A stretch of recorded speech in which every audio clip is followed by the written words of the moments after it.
ears or face or hands or legs. In this way, the parts of the body is visible to you who identifies himself as a body. In the same way, when the Absolute wants to know himself or see himself, or when he thinks in the absolute subtleness of the desire, that means the tendency to wish something, will something, that is subtle desires. What is that? That is, I am, let me become many. I am one, let me become many. That is the beginning of the creation of this visible world. So that itself is within itself, it is not outside itself. So he knows himself as many in himself. That means he sees himself in different parts, different divisions. And he goes on becoming many, multiplies himself. That process is the creation process of creation. And slowly the subtle desire, when repeated again and again, continuously, persistingly, then it becomes grosser and grosser, and it becomes somehow visible to the senses or perceivable by the senses. This is how he becomes visible world. उनका आविर्भाव होता है ऐसा ही, चमत्कारों का ही कल्पना से नामोल्लेख करते हैं. And that wonder, that miraculous multiplication of himself is only mental. That means only imaginary divisions, imaginary multiplications, and then all those parts or the whole totality of the divisible parts are known in different ways. So the different ways, names are given from different angles. When it is seen from different angles, it looks different. Just as you go around the mountain, one mountain, and take your videography, and if you want to see one by one picture differently, photos differently, each photo will be different from the others. Similarly, the Absolute is seen from different angles by different seers, and it is named differently.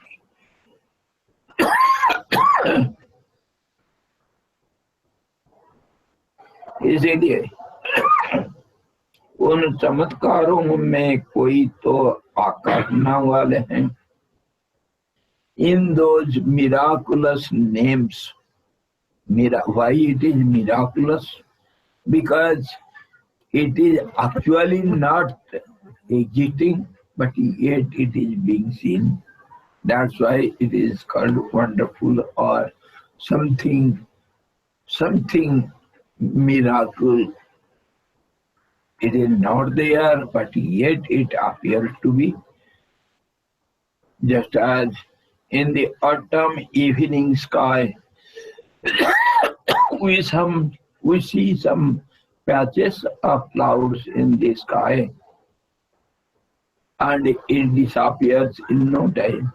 It appears again in some other place. Again it disappears. What is that? It is nothing, but yet it is seen. And otherwise, we see different forms in the clouds. Clouds go on changing its shape, and whatever forms we imagine, those forms will be visible in those clouds. They go on changing.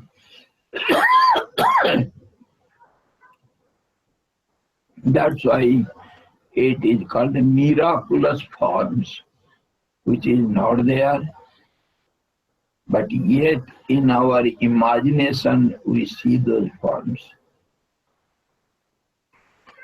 So he says, one is named as sky, one of those forms, miraculous forms. One is named as sky or space. Other will be named as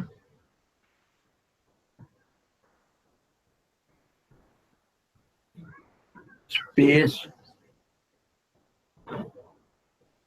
Other will be named as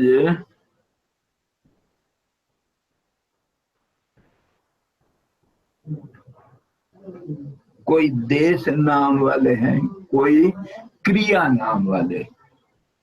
Some other forms will be named as the process, changing process. And some other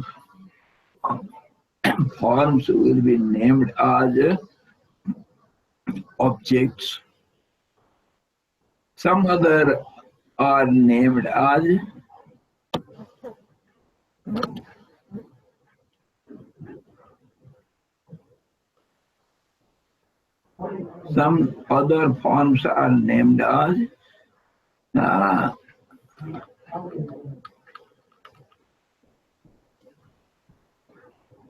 light. What do you mean by light? Is there anything which you can perceive by your senses? We say rays of light, and rays, they travel. The rays of light travels. Do you see it really? What is it? Some waves, some kinds of waves. You can say as very particles. Yes. Very minute. Something we see and name it as in light, the rays of light. In the same way, something is named as light. Something is named as a process of traveling or growing or multiplying. All these are process. So in that way, the seers have named it differently as they saw it, by different qualities, different status. When it looks as if it is growing or it is getting visible on these processes, and thereby it is named like that. Some other objects are named as forms, are called objects. They are named as mountains, Something is named as darkness. The same truth, when you don't see it, then you call it darkness. What is darkness? You see, everybody sees darkness. But what is really darkness mean? Really? It is when you go on thinking deeply, there is nothing called darkness. It is invisibility of the objects. That is the problem of your eyes, and that you say it is a darkness. In the same darkness where you cannot see anything, owls see everything, or the wild animals, they see everything. That's The bats, the natural animals or birds, they see everything. So how do you define what is darkness? It is something which we take as something, name as something for our daily transaction, uh, our expression of ideas to each other. In that way, we name it as something. For some time, it changes again. The same darkness becomes light. What is the meaning of light then? Light means visibility. Visibility to whom? For whom? It is for eyes of some beings. Some other beings, they see, some other beings don't see. So that is called visibility or invisibility. In that way, they name the same absolute truth which is absolutely present everywhere, in all time, in all conditions. The seers, for their relative transactions, they name it differently and understand it differently. Some objects are named as sun, some others are named as moon, and some other objects are named as the king of the gods, Indra. Some others are named as the king of the wealth, Yakshas. In this way, the whole world is named differently as the different forms are taken by the seers. तब क्या चैतन्य अपने भोग की इच्छा से जगत सृष्टि करता है? Then the question arises,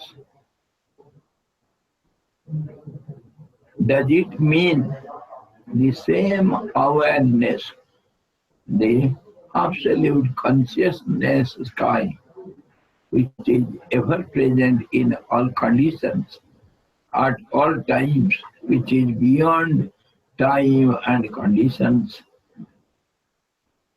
does it want to enjoy itself in this way? Is it its enjoyment or amusement? What is it? Why it gets such name? And who names it? He himself names it. He himself names his parts, just as you call your parts of the body in different names. Some part is called hand, and the same hand again is seen differently and then Some parts of the same hand is known as fingers. The same finger is named as nails or the phalanges or something.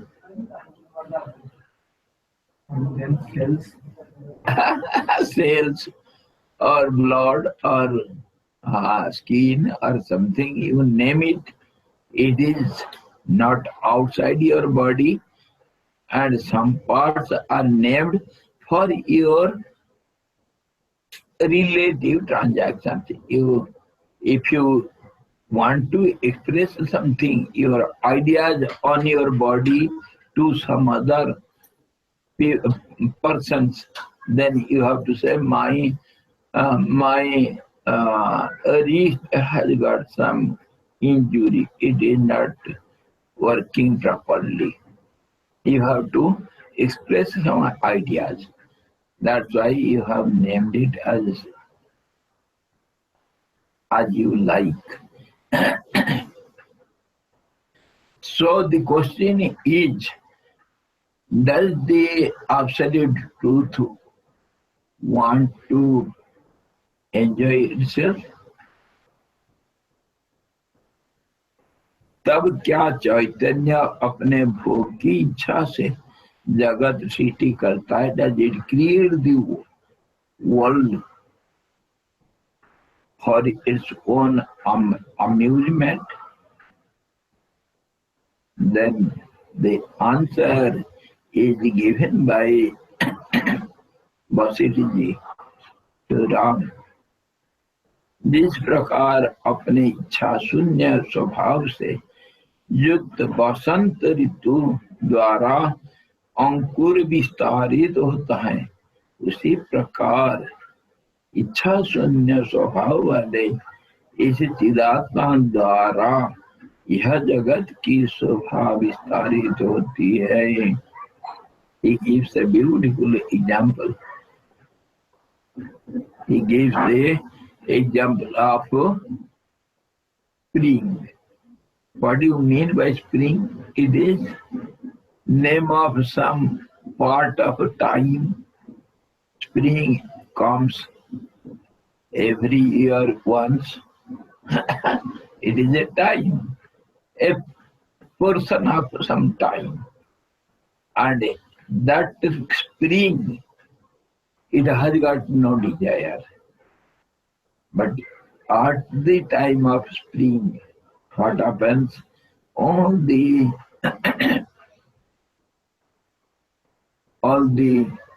trees which have shedded their leaves, etc., they get new buds and new leaves, and then buds and flowers, and it slowly beautifies itself. The spring becomes very beautiful. How? Has it got any wish to become beautiful? By its presence, when spring comes, all the plants, they have new buds and new leaves. Though the spring has got no desire, yet all the desires are seen around it to be gratified.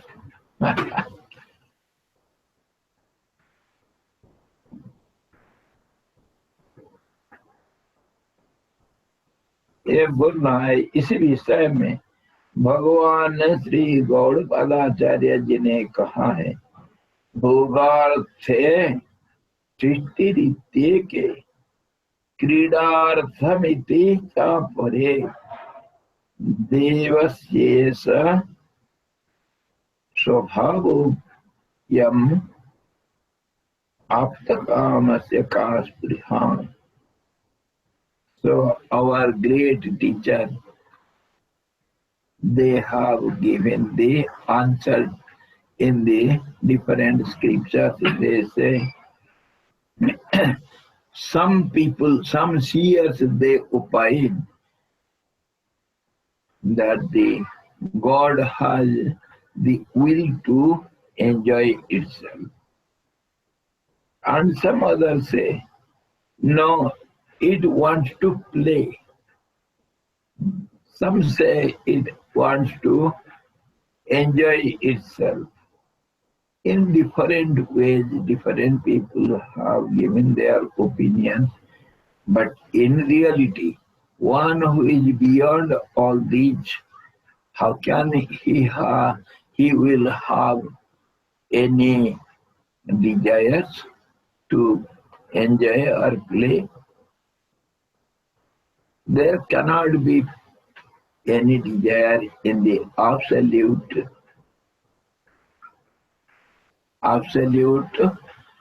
stainless, absolute pure consciousness. There cannot be any desire to have anything or to do anything. कोई लोग भोगार्थ सृष्टि मानते हैं और कोई लोग क्रीडार्थ सृष्टि मानते हैं, परंतु परब्रह्म परमात्मा की स्वभावभूत अविद्या का विलास ही यह सृष्टि है. He says it is just enjoyment of the ignorance, Maya, ignorance, avidya. अविद्या का विलास है. It is the amusement of the ignorance. How to take it, how to understand it. What is called ignorance? How do you understand what is ignorance? Ignorance means no knowledge, unawareness. That is called ignorance. So how it can have any desire? Neither awareness can have any desire, nor unawareness can have any desire. When you are deep asleep in your bed, can you desire for something? I am feeling hungry, I want to eat something. It is impossible. Similarly, when you are fully awake means you are in a meditative mood. You are not aware of outside changing phenomena. Can you desire for something? There cannot be any desires in the meditation. Meditation means real awareness, real waking. So, neither there is any desire in awareness, nor it can be seen in unawareness. So how it is visible? It is in between. When you are neither unaware nor aware, in between, that appears as something which is not there. That is a doubtful state. How it is? It is when you go on contemplating seriously with one-pointed mind, you can see when there is two, if at all there is two, anything two, then there will be doubt. How? There will be something in between two. And that gap, that interval between two is seen in two ways. Those two will have some background, some base where it is supported, and that base will be continuous behind it, just as the screen we have discussed yesterday, just as the screen is behind the picture, which is not seen when the picture is visible. Behind the picture, there is a background screen. Similarly, when the differences are seen, means 2 or 3 or 4, behind it the substratum, which is invisible, that is continuous, and that is there behind everything. And another idea will be, what is those two? Those two, either one will be something which is not the other will be something which is not the previous one. So always there will be doubt. How it is, what it is, when it is. All these questions arise when the two is seen. So that doubt is in between two. The gap is full of doubt, non-visibility, or what we can say, confusive visibility, or something not clear. So one will be doubtful vision, the other is clear but not seen. The substratum. So two types of visibility we can see when two are considered. What happens in this state? This doubtful or unclear or confused ideas, they go on creating anything and everything. When you are not sure what it is, then you concrete something. It may be this, it may be not this. Suppose in darkness you are going somewhere, and at a distance you see some dense shadow in a little distance. Then what you will think on it? It is doubtful because it is darkness. Something you see. So you will go on concreting some ideas. Maybe it is some person standing there, maybe some ghost, maybe somebody is waiting for somebody, or maybe some log of wood. Something you go on concreting which is not there. In this way, ignorance means non-clarity can create many things. This is how avidya, ignorance, is all powerful. It can create anything and everything. But clarity, when you are clear, the vision is clear, then there is no doubt. So there is no possibility of multiple creations. No possibility. That's what we say, stainless, taintless, that is absolutely pure, where no such ideas are possible. What do you want? This unaware state that what you are telling, this unaware state.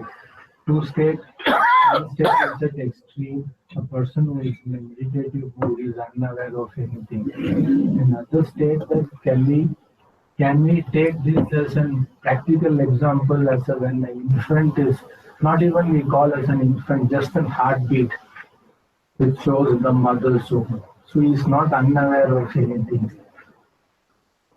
Can we take that also as an example? Because there is no formation of body, nothing. Of course, unawareness of the ignorant child or such person, it is aware of its unawareness. It doesn't know anything, but it knows that I don't know anything. So ignorance has no any particular definition. We cannot say anything because it is not there. How can you define it? But yet we can concrete many ideas over it, which is not true. From one angle it appears maybe it is true, maybe doubtful truth. And from other angle it gets clarified, it is not so. Then if it is not so, then something else. You see, the mind is nothing but a continuous process of some vibrations. And those vibrations, they are only unstable state of the absolute equilibrium. So that is called waves. We name it differently, say electric waves or radio waves or thought waves. In many ways we name it, but they are waves only. That means waves means it is an unstable state. So once a person becomes unstable, the other person has to be unstable. In this way, waves are seen as if it is moving.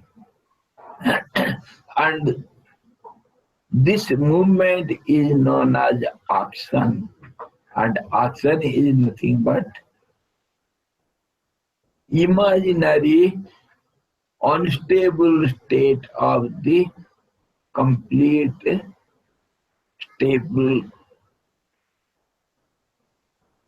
equilibrium, the truth, which is completely stable. That is how the mind is, and that is the same mind is known as action and reaction, and the same mind is known as the creative fact, and it goes on unceasingly multiplying and progressing or flowing, as you call it. These waves, they go on being created and they continuously are created. So what we mean, this ignorance means doubtful state, which is not clear. That is called ignorance. We call it Brahm. Brahm means misunderstanding. And in that state, anything and everything is possible. When you don't see the face of a man standing a little away from you. You see him from behind and you don't know who is he. So you can go on imagining anybody. Maybe he is Ramu or Samu or a Tom, Dick and Harry, anything you can imagine. So in this way, the non-clarity, misunderstanding or ignorance can create. It creates anything and everything. And which is when we discuss it or go to the depth of our discussions, we find it is not the reality. In non-reality, anything is possible. But in reality, nothing is possible. Nothing is possible except the one.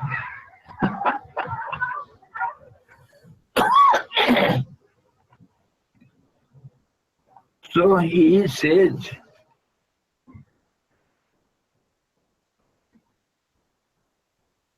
this ignorance has innumerable, endless desires or ideas, and they go on multiplying. That is called evolution process, or that is called progress, that is called creation. All these, as you see it, name it, it depends upon you. So neither it has got some desire to enjoy, nor it has got some desire to see itself, but it appears like that. So anybody can imagine anything on it, and they go on supposing this is like this is like this.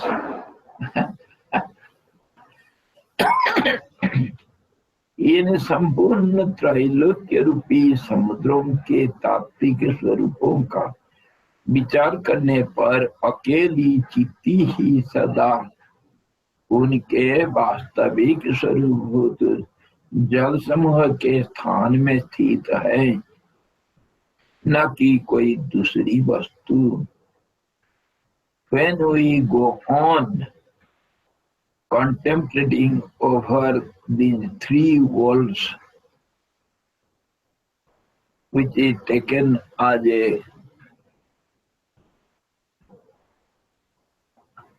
an ocean,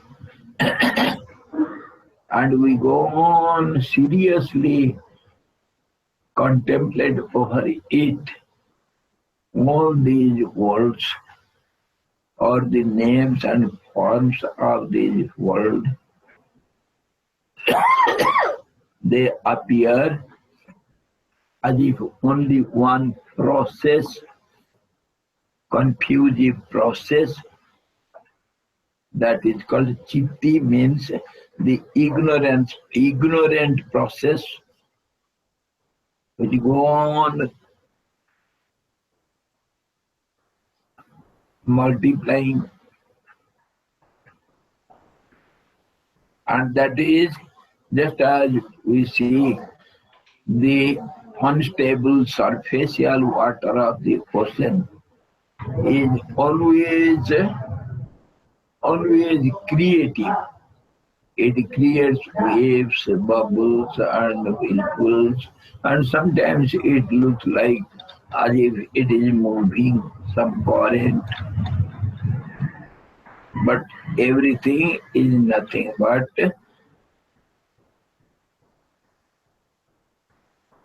surface water, nothing else. It is, though it appears to be something other than the water, yet it is basically water only. इन संपूर्ण त्रैलोक्य रूपी समुद्रों के तात्विक स्वरूपों का विचार करने पर अकेली चित्ती ही सदा उनके वास्तविक स्वरूपभूत जल समूह के स्थान में स्थित है। चित्ती means the power of the absolute truth. Power means energy. Energy is nothing but its nature. Nature. Everything will have its nature, just as the fire has the nature of heat and light, or water has its nature of coolness and liquidity. Similarly, every object will have some nature of it. We have our own nature. In the same way, the absolute has its nature. What is its nature? Nature is absolutely pure. Pureness is its nature. That pureness is absolute singularity, where the second is not possible, and that singularity is also known as absolute subtleness, and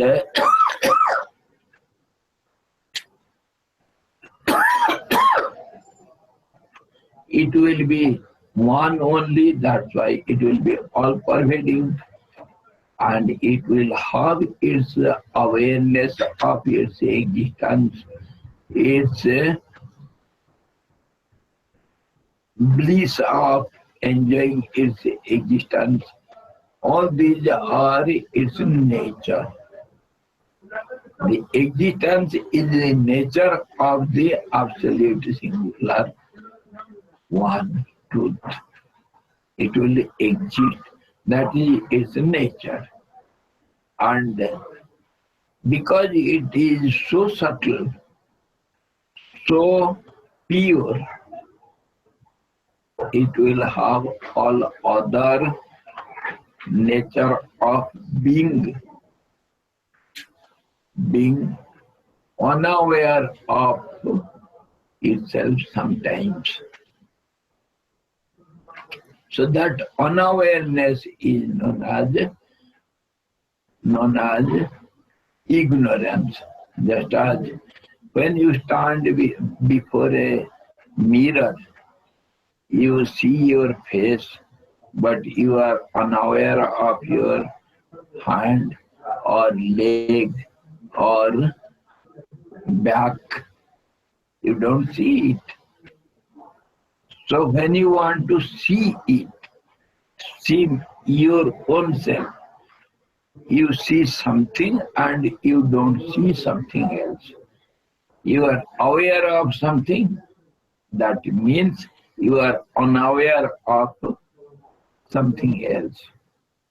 Why it is like this? You see, when we speak, our language is such. Language is possible in dualistic world. Language means the experience when expressed through some kind of sound waves. It is called expression. It is called language. So it will have non-clarity. It cannot have full clarity, because experience is something else, and when the experience is expressed, it gets modified or transferred into some other form, because it is expressed. So it is some other state of the experience. It is not experience. That means dualism starts. When dualism starts, naturally one will be the nature of the other.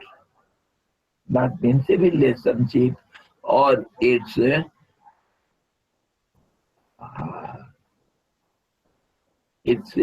imaginary state. In this way we can understand the ignorance. But really ignorance is not to be understood.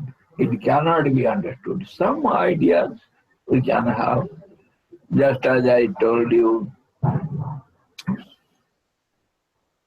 the boy Ramu is not present in the class.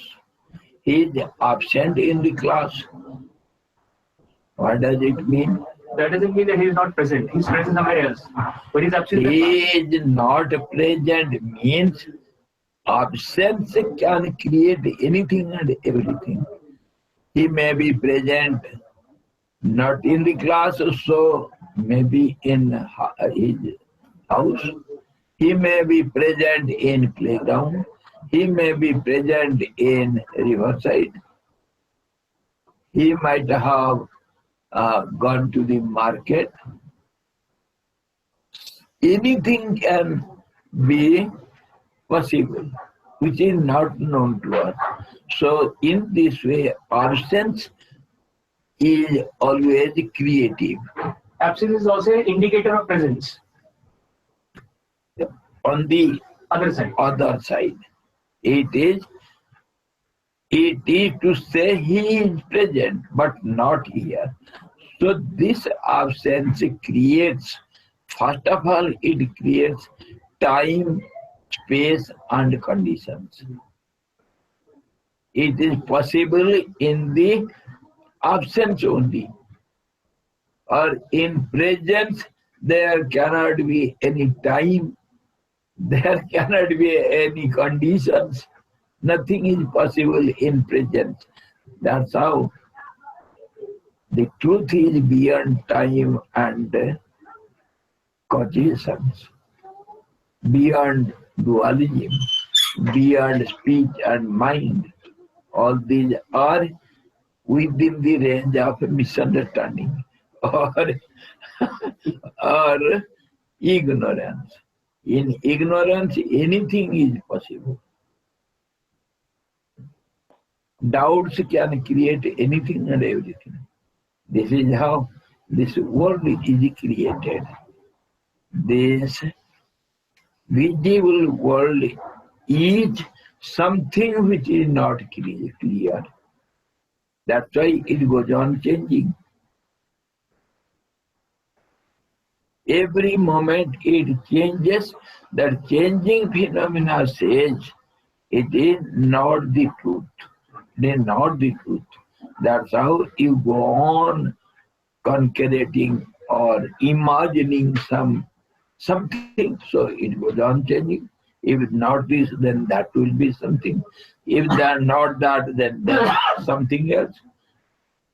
In that way, it goes on multiplying. So in this way, we can understand how this visible world is existing. So we cannot say this creation is the amusement of the truth or lay of the truth. The truth cannot have any desire. So neither it is the game of the truth, nor it is its amusement. तीन level है फिर एक knowledge है दूसरा भ्रम है जो misunderstanding है और तीसरा इग्नोरेंस है तीन लेवल है फिर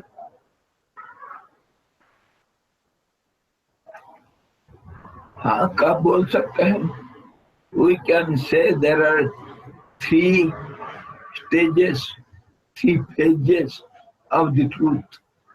We may say, but not, it has got no phase, but yet it appears to be. as such. It may have three phases.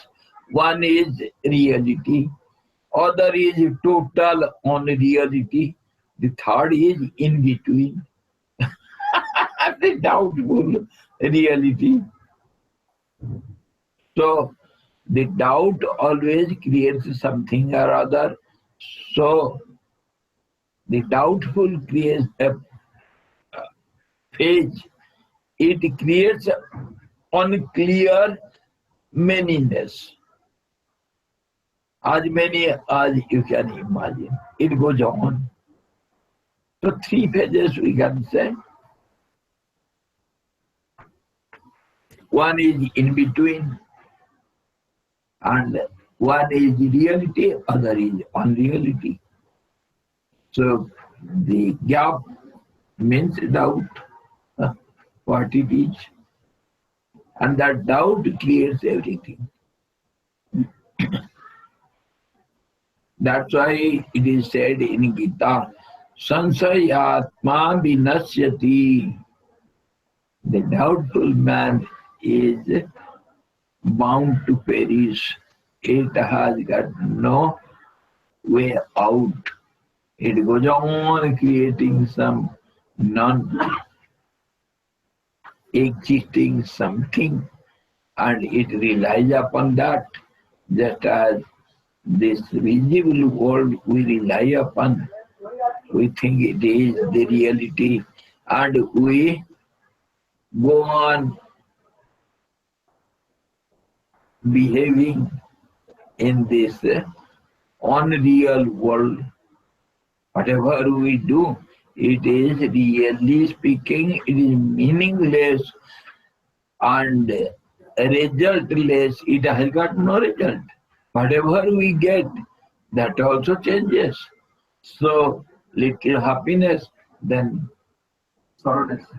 unhappiness, then again it goes on changing. This is why.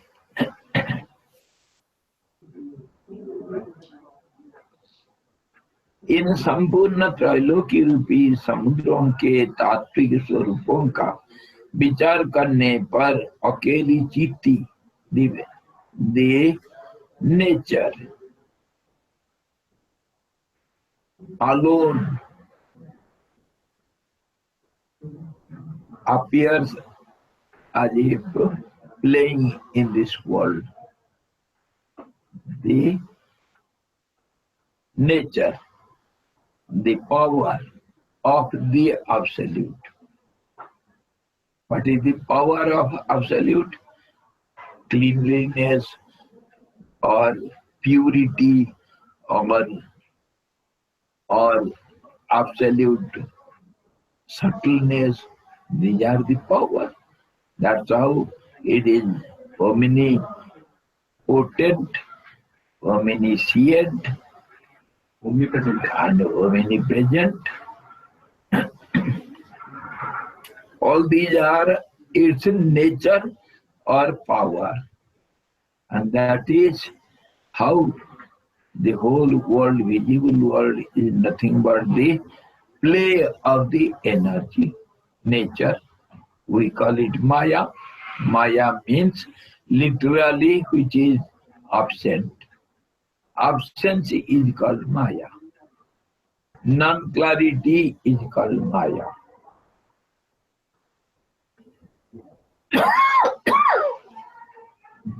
भोक्ता के अविवेक से उसमें मानसिक संकल्प से जनित भोक्ता आदि त्रिपुटी का प्रकाशक तत्व ही भोक्तृता है, ऐसे कल्पना की जाती है. Now, the other point we shall discuss, what is the meaning of enjoyment? What is the meaning of enjoyment?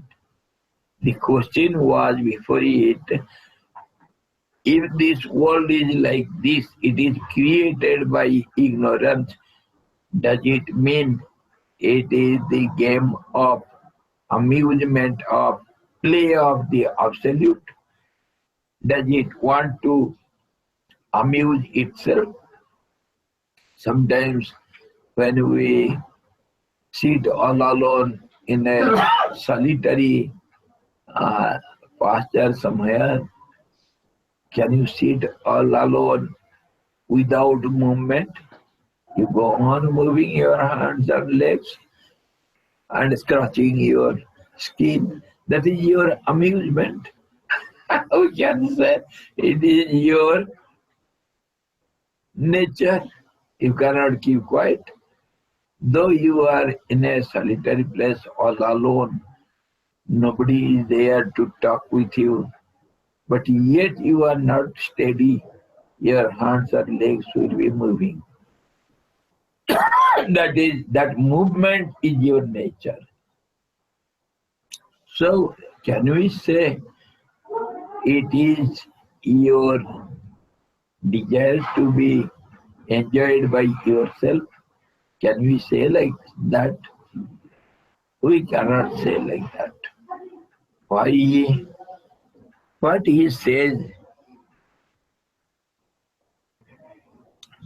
when we don't have the discriminative knowledge,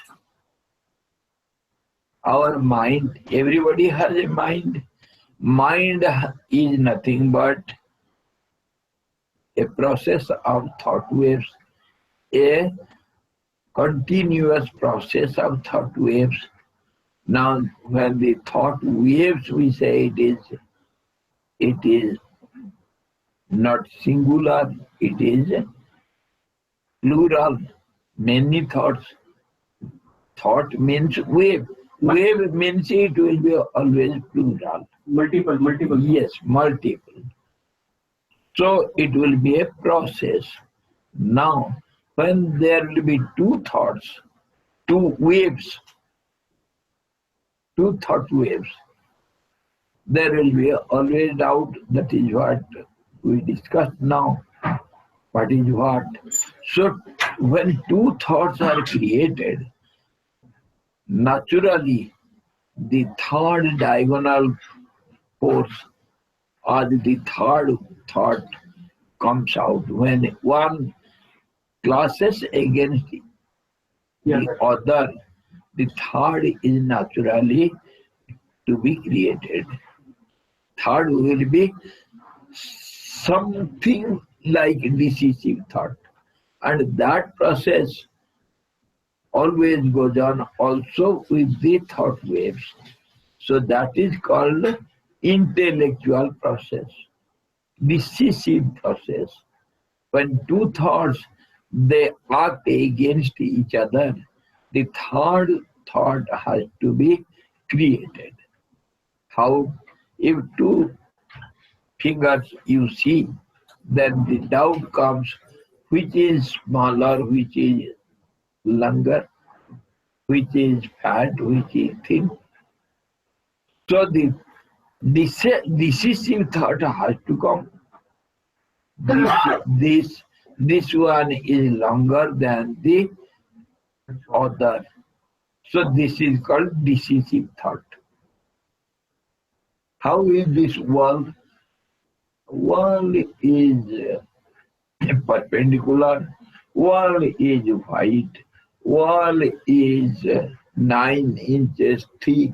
All these qualities of the wall are called decisive thoughts. When something is before you not clear, then to have some clarity, we create some other thoughts. To arrive at the decision. Yes. So those decisive, processive thoughts, they are called intellectual process. And as much as you can go on deciding in this way, then if the decisive process goes on continuously, then your intellect becomes sharper and sharper. It can create some reliable thought waves. We can rely upon it for some time. Of course, it will be always relative. And in those decisive thoughts, when they arrive at very quiet, quiet, uh, more decisive phase, that means final phase, then that is called, Viveka? yes, discriminative process. Discriminative process means it decides only two. And final match. The league match is going on in football teams, and the final will be played between two teams only. So the final one will be perishable and means destructible, which is subject to changes. That's why it gets destroyed. And the other will be perennial or Ever existing. ever existing. So this process, out of two teams, one will be the winner. He starts the holder of the cup. So that is how the discriminative power decides what is perishable and which is imperishable. The truth is on one side, and the other side is everything is destructible or perishable, momentary. In this way, where this discriminative power acts, then what happens? He says, भोक्ता के अविवेक से उसमें मानसिक संकल्प से जनित भोक्ता आदि त्रिपुटी का प्रकाशकत्व ही भोक्तृता है. Now you have seen what is discrimination. Now one who has no discrimination, what happens to him? Absolute singularity. No. Who has got no discriminative power? Oh. That means he will be Ignored. in doubts always. He cannot decide what is what. Though the intellect is working, yet it is doubtful. It is not final. The decision is not final. So what happens? In these doubtful decisions, some thoughts will say, I am enjoying. Some decisive thoughts decide that I am enjoying, and some other decisive thoughts will say, I am suffering. This is how the enjoyment and suffering is understood technically. Have you got the point? Actually, nobody is enjoying here nor suffering. It is only mind, and that mind is always in movement because of the other cause for it, that is called prana, the vital energy, the breathing system, and that breathing system is nothing but a type of vibrations which are always transferred into some other vibrations. So in brain cells, when the cavities of brain cells are vibrated by the prana air, it creates some vibrations, and those are called thought waves. So, prana is sometimes responsible for enjoyment. It suffers, it enjoys. Sometimes the mind is sufferer and enjoyer. In this way, it goes on. Sometimes the ego, which is always changeable, a identification with something or other, it goes on changing. So that ego sometimes, for a moment, it thinks I am enjoying or it feels. That's how the attachment. That's how the suffer. That means the enjoyment or suffering. It goes on changing from time to time. It goes on changing from part to part of the body.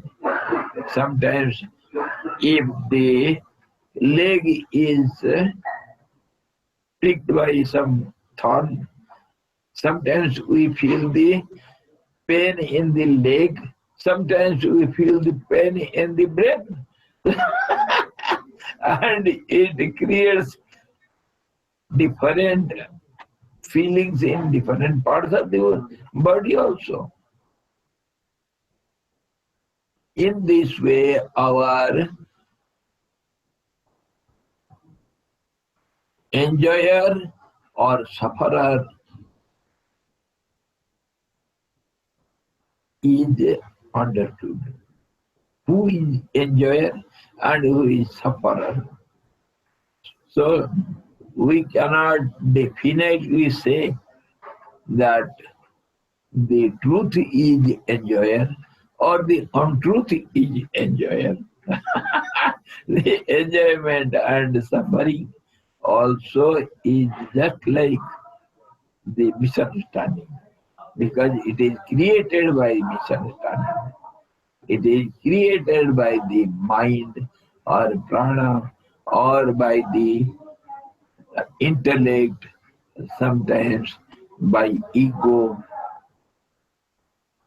and some other times the parts of the body they feel as if it is suffering or enjoying. But the body cannot enjoy nor suffer, because it is, when the dead body is there, it has got no movement. How can it suffer? Mind also is like that. It is only a changing process.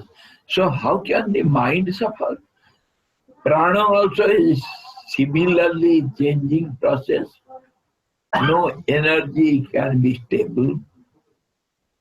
So no enjoyer is found here.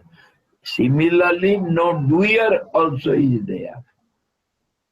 In the same way, we can see neither any doer is found, nor any enjoyer is found. So we cannot say the truth plays the game. Sometimes, as we talk to each other, we say the world is the hide and seek game by the truth. Why? It appears and it disappears. So we call it a hide and seek game. Why it appears, why it disappears?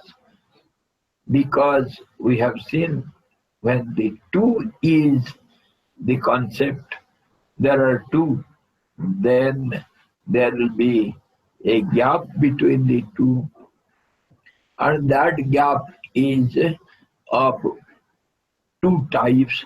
One will be stable, the other will be doubtful, unstable. So in that way, the stable truth behind the two sometimes appears and sometimes disappears. When the doubts are there between the two, then the substratum, the background is forgotten. So we say it appears and disappears. In that way, up to some extent, we can say the world is a hide and seek game of the absolute. तो यही संधि में शंका जिसकी बात कर रहे थे आप आपने बताया संधि में शंका दो संधियों के बीच में जो शंका है यही है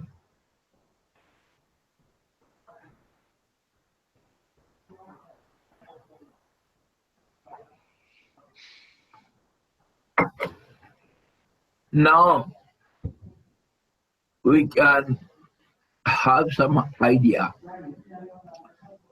how is this creation and how is the truth and how the truth, absolute truth becomes all doer and all enjoyer.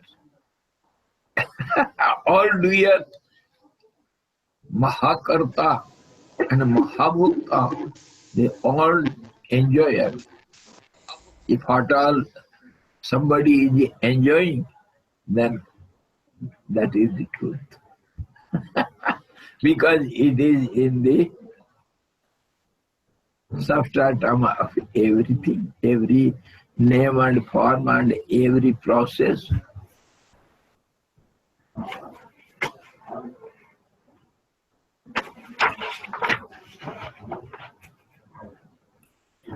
इस आशय से कहते हैं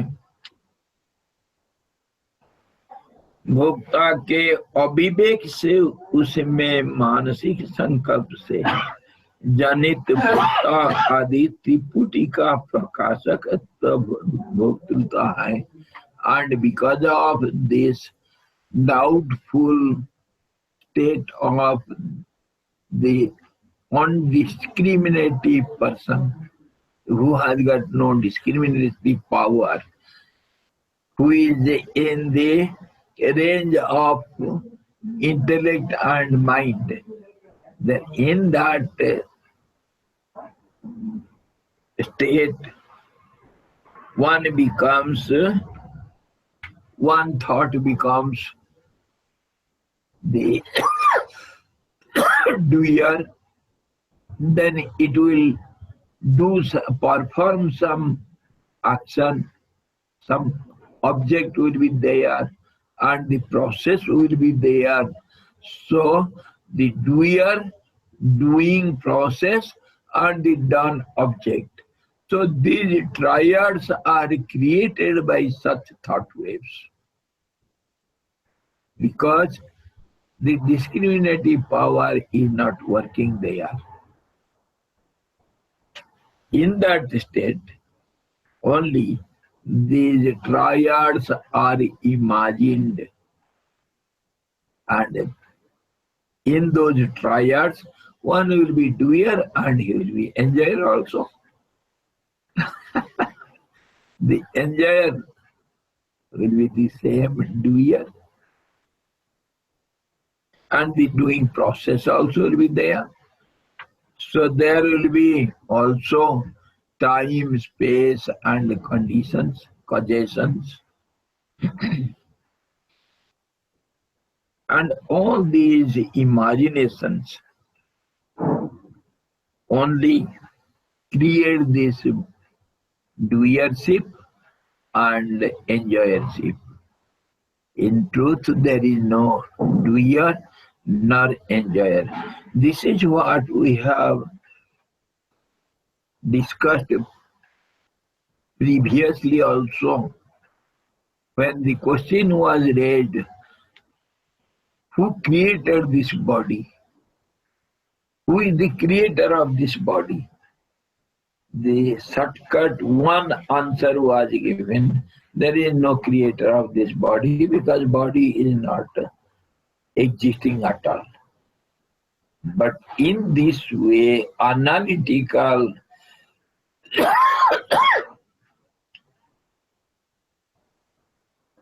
investigations,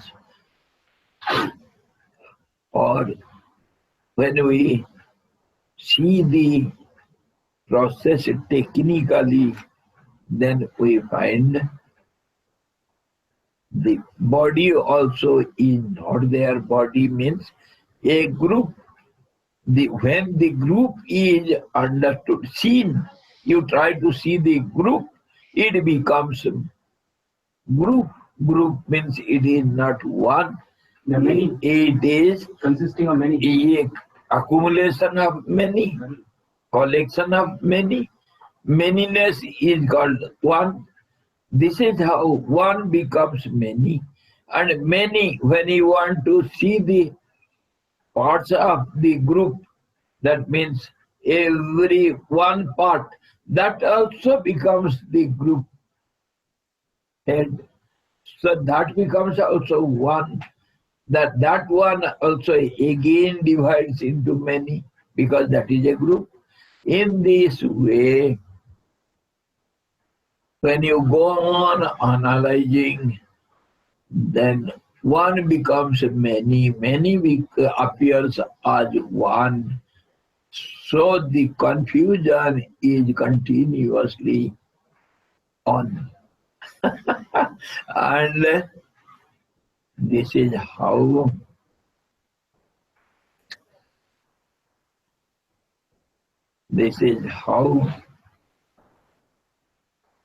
the changing process of the creation always seen, and nothing is clear, nothing is stable, and in reality there is neither one nor many. Neither one nor many. How can you say it? If there will not be one, of course there will not be many. One stands for many. One means a group. That's how we say whatever is there in the creation, that is present in an atom. The atom, absolute smallness, small identity, is the representative of the whole magnanimity. The whole bigness is present in smallness.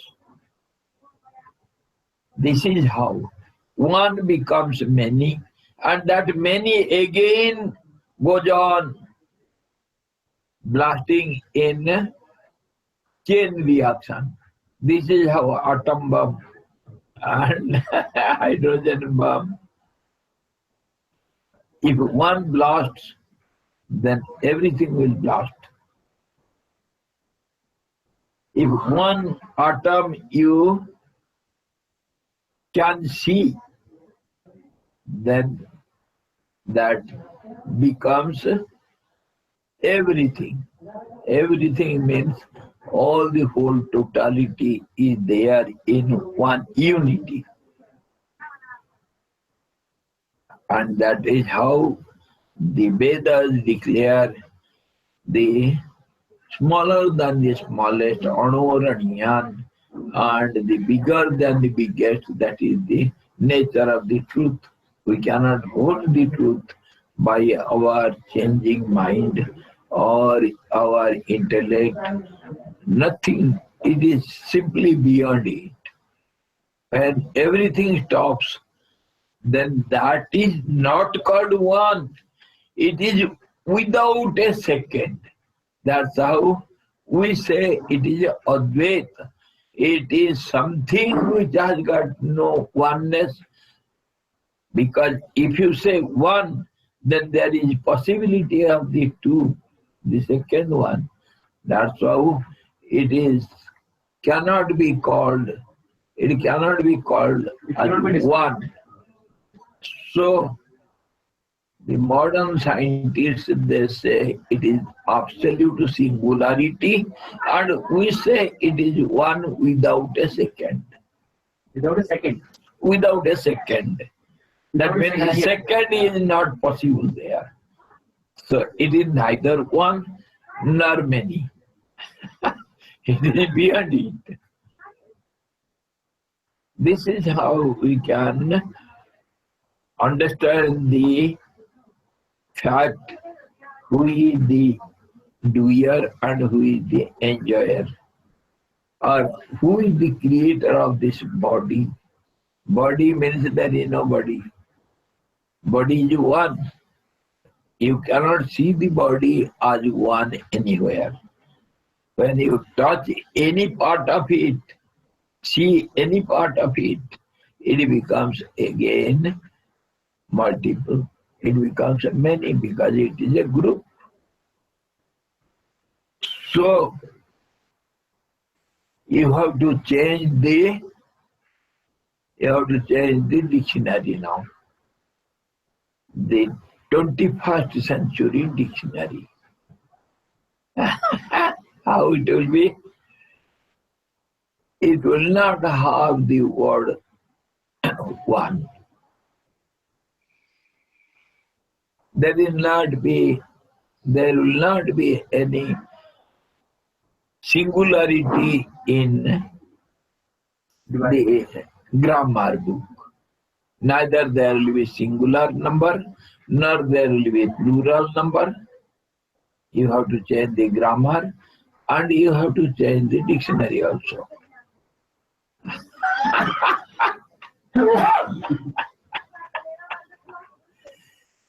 But you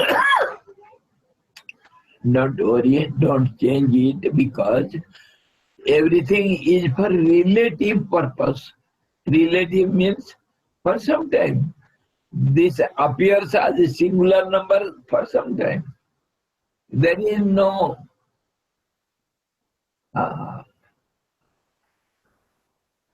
noun as singular noun. It is plural noun only, collective noun. Everything is a collective noun. But that collective noun again becomes, when we go on analyzing in this way, the words become meaningless. Meaningless. Your grammar is useless. You see, your mathematics book also is useless, because you have, in mathematics, you have addition and reduction and multiplication and subtraction, division. Yes, dividing factor. So dividing means multiplying. When you have divided 1 into 2, that means it is multiplied into 2. So how can you mean something? Division means multiplication. 1 becomes 2, 2 becomes 4. By dividing only you can multiply. So in this way, our Vedic mathematics is something different than ordinary mathematics. Purnasya purnamadaya purnameva vasishyate. If you take whole totality from totality, then totality remains.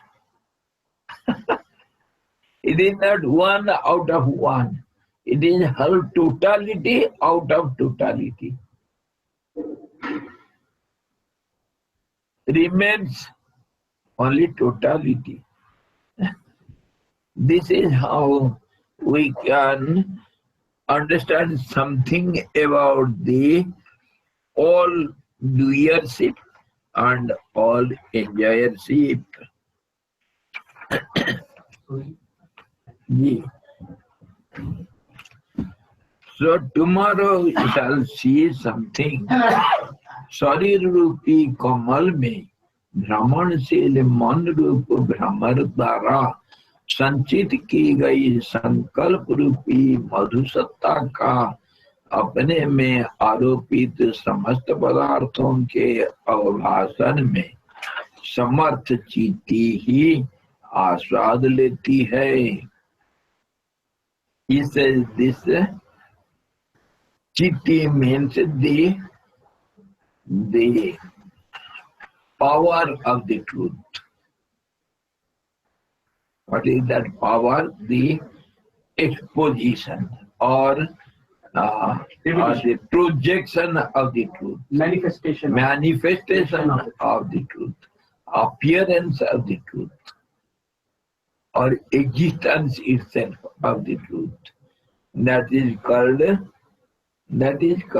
chitti. Chitti is the power, named as chitti, because truth is named as chit, awareness. That awareness of the awareness, that is the power of awareness. So that becomes that appears as enjoyer and sufferer, which is not there. This will be the final conclusion.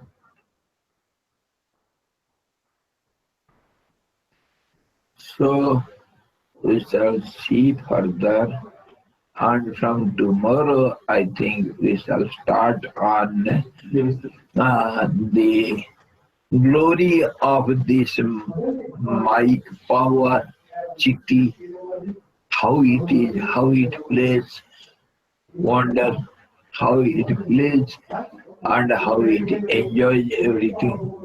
This power, the supreme power, the primordial power, how it creates the world and how it enjoys it and how the world goes on in a confused, illusory process. The whole process is illusory. It is a magic process. The world is a magic show. And this we will go on discussing all the 9 days, and we shall see how the the whole world creation with names and forms, they are deluded by this misunderstanding power or power of ignorance, how it deludes the whole creation, whole visible world.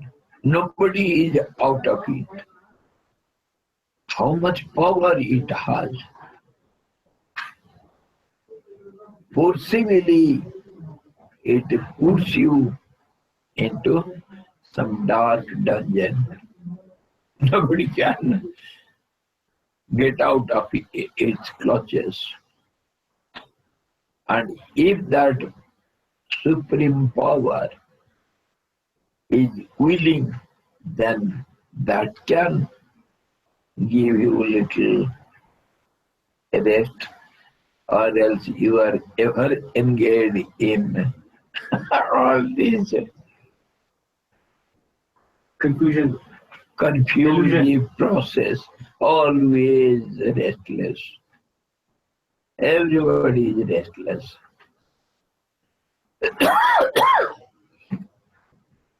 Our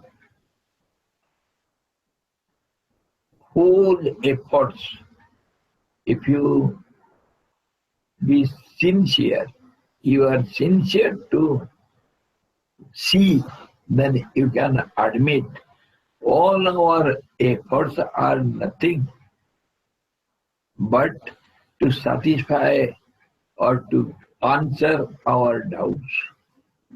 The whole life. That is, in other words, we can say, fulfilling the desires. Desire means some doubts. So fulfilling the desires means it is clarifying the doubts and creating more doubts. Being unable to clarify the doubt, we go on creating more doubts. That's all. Why? Because silence is only answer. But we go on analyzing it to find out a solution. There is no solution. It multiplies, and that story we shall see as Rakta Bij, how it multiplies. How these doubts, once you try to clear one doubt, it will create so many other doubts. If you fulfill one desire, it will create many other desires, and then it gets fulfilled. How the nature, the supreme power, is always dancing. We shall see in these 9 days the glory and the mysteries of this supreme power. Hari Om Purnamadaha Purnamidam Purnada Purnamudachyate Purnasya Purnamadaya Purnamevavasishyate. Om Shanti Shanti Shanti. Sadguru Bhagavan ki jai. Satchidananda Bhagavan ki jai. Sabda Brahma ki jai. Saraswati Maharani ki jai. Jagavasini Bhagavan